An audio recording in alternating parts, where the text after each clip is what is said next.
At FHA, the first part of our vision is to see that South Dakota be a place where God is honored.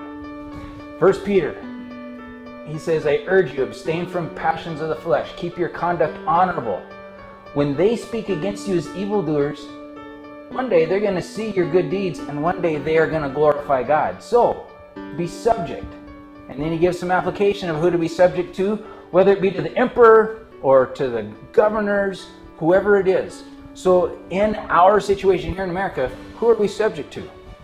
Romans 13:1, be subject to the governing authorities. This word governing is the idea of the higher, the preeminence, the superior, the highest authority.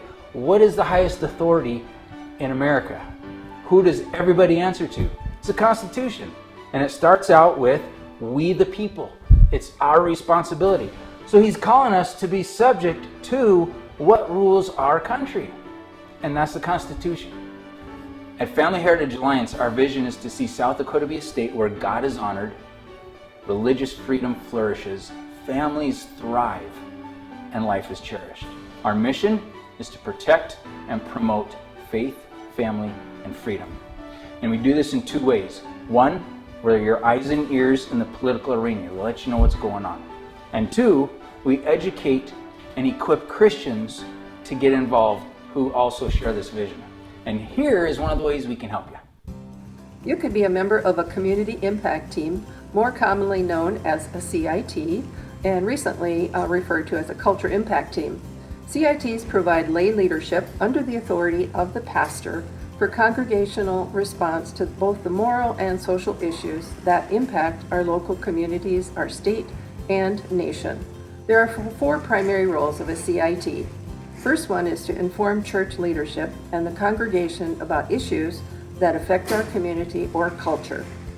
Two, to equip members how to engage in those issues. And three, to alert members when prayer and action is needed. And four, to mobilize for various forms of action. Each CIT can choose where they want to focus their attention.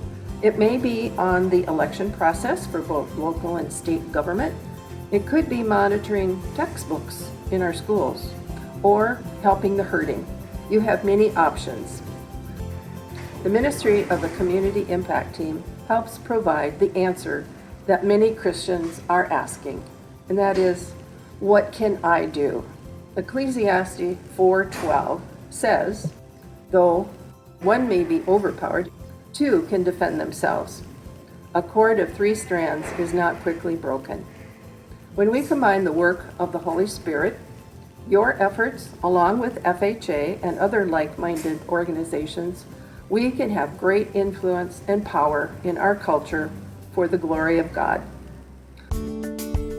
As you can see, at FHA, we have two passions: equipping the church and being knowledgeable in the political process and in the issues that affect South Dakota.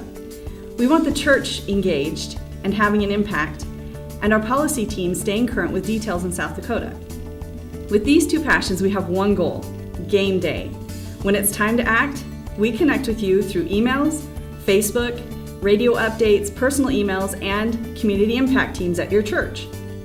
Game day can be different for different people. If your passion is education, religious liberty, athletics, which I am passionate about, sanctity of life, parental rights, FHA is here to connect you to the action. When there was a court case on biological males competing on female sports teams, FHA provided timely, accessible resources for me to be involved.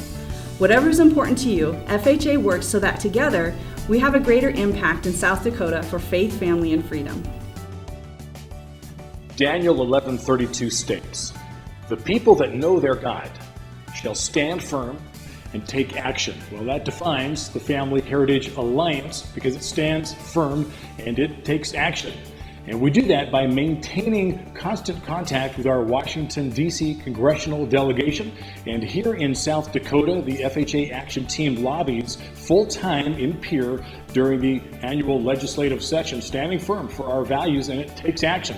To be effective, they research and prepare for the issues being addressed that impact our right to live our faith and protect and defend our families and preserve our God-given freedoms. Our allies, the Family Policy Alliance, focus on the family, Alliance Defending Freedom, Family Research Council, and others provide us with resources, assistance, and advice far beyond what we could provide on our own. But research is only part of our efforts. As you know, if you don't have a relationship with someone, you cannot speak into their life. To be successful, we must establish and cultivate positive relationships with our legislators, leaders, and our community. And we appreciate their sacrifices and hard work to serve. During the legislative session, we provide you with updates and action alerts. And post-session, we furnish a legislative scorecard so you can evaluate your legislators. So you've seen what we do at the Family Heritage Alliance, but let's take a step back and ask, why? Well, it's been said that you can tell the strength of a nation by the health of its loved thing held in common. So in America, what is our loved thing held in common? It's freedom. So where does our freedom stand? What do we need to uphold that freedom? You need a virtuous society and a citizenry to uphold that freedom. You need a people capable of governing themselves. How do you get a virtuous people? You need a worldview with a moral compass that will keep them virtuous to uphold that freedom. What do you need if you want to maintain your worldview and live it out in your life? You need the freedom to do so. It comes full circle. So it's not that we as Christians have this good idea that we think people should follow. We have the good news that literally holds our free society together. So join us as we seek to make South Dakota a place where God is honored, religious freedom flourishes, families thrive, and life is cherished.